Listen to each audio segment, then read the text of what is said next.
ಮಹಿಳೆಯರು, ಮಕ್ಕಳು ಸೇರಿದಂತೆ ಎಲ್ಲ ಧರ್ಮಗಳ ಜನರಿಗೂ ಮುಕ್ತ ಆಹ್ವಾನ ನೀಡಲಾಗಿತ್ತು.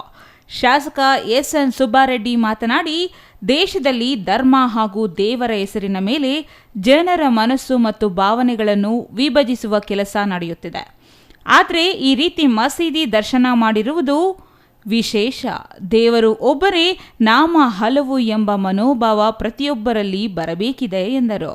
ಮಸೀದಿಗಳೆಂದರೆ ಭಯೋತ್ಪಾದನೆ ಬೋಧಿಸುವ ಸ್ಥಳ, ಉಗ್ರರನ್ನು ಸೃಷ್ಟಿಸುವ ತಾಣ ಎಂದು ದೇಶದಲ್ಲಿ ವ್ಯವಸ್ಥಿತವಾಗಿ ಅಪಪ್ರಚಾರ ಮಾಡಲಾಗಿದೆ.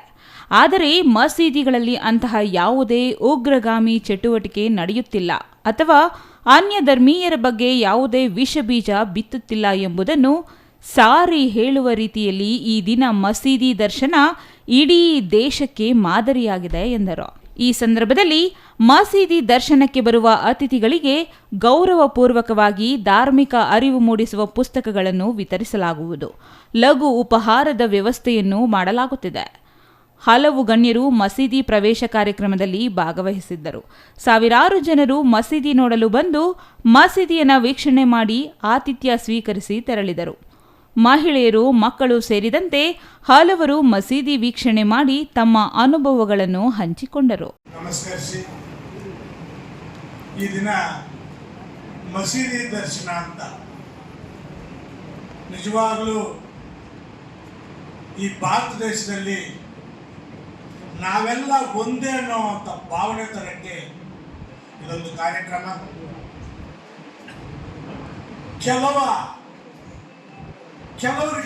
ಕೆಲವರಿಗೆ ಕೆಲವು ಅಪನಂಬಿಕೆಗಳಿತ್ತು. ಮಸೀದಿ ಅಂದರೆ ಇಷ್ಟೊತ್ತು ಮಾತನಾಡ್ತಾ ಇದ್ರು ನಮ್ಮವರು, ಮಸೀದಿ ಅಂದರೆ ಏನು ಎತ್ತು ಅಂತ. ಅವ್ರಿಗೆಲ್ಲ ಒಂದು ಪಾಠ ಕಲಿಸುವಂತ ಈ ಕಾರ್ಯಕ್ರಮ ನಿಜವಾಗ್ಲೂ ಈ ಕಾಲಕ್ಕೆ ಈ ಒಂದು ಘಟ್ಟಕ್ಕೆ ತಕ್ಕನಾಗಿದೆ ಅಂತ ನಾನೆಲ್ಲ ಬಯಸ್ತೀನಿ.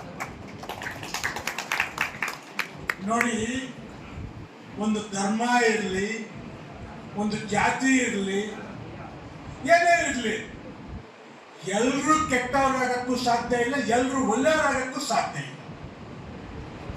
ಯಾರೋ ಒಬ್ಬ ಯಾವುದೋ ಒಂದು ಜಾತಿಯಲ್ಲಿ ಕೆಟ್ಟ ಕೆಲಸ ಮಾಡಿದ ಆ ಜಾತಿಯನ್ನೆಲ್ಲ ಬೈಯೋದು ತಪ್ಪು. ಧರ್ಮದಲ್ಲೂ ಅಷ್ಟೇ, ಯಾರೋ ಒಬ್ಬ ಇರ್ತಾನಪ್ಪ, ನಮ್ಮ ಶರೀರದಲ್ಲಿ ಎಲ್ಲ ಒಳ್ಳೆಯದೇ ಇದೆ, ಸ್ವಲ್ಪ ಕೆಟ್ಟದ್ದು ಇರುತ್ತೆ. ಅಂದರೆ ಧರ್ಮದಲ್ಲಿ ಎಲ್ಲೋ ಒಂಚೂರು ಇರುತ್ತೆ. ಅದು ಹಿಂದೂ ಧರ್ಮ ಆಗ್ಬೋದು, ಯಾವುದೇ ಒಂದು ಧರ್ಮ ಆಗ್ಬೋದು. ಅದನ್ನು ಎಲ್ಲೋ ಒಂದು ಘಟನೆ ಆದಾಗ ಅದರ ಬಗ್ಗೆ ಅಪಪ್ರಚಾರ ಮಾಡಿ ಏನೋ ಒಂದು ಅವರ ತಲೆಯಲ್ಲಿ ಒಂದು ತುಂಬಿಕೊಂಡಿದೆ ಈ ಜಾತಿ ಧರ್ಮ ಅಂತ. ಇದನ್ನು ನಮ್ಮ ಜೀವನದ ಮೇಲೆ ಅವರು ಪ್ರಯೋಗಿಸ್ತಾರೆ. ಇದು ತಪ್ಪು ಅಂತ ನನ್ನ ಭಾವನೆ. ನಾನಂತೂ ಮೊದಲಿಂದ ನಮ್ಮ ತಂದೆ ಕಲಿಸಿದ್ದು ಒಂದು ಭಕ್ತಿ ಅಷ್ಟೇ ನಮಗೆ.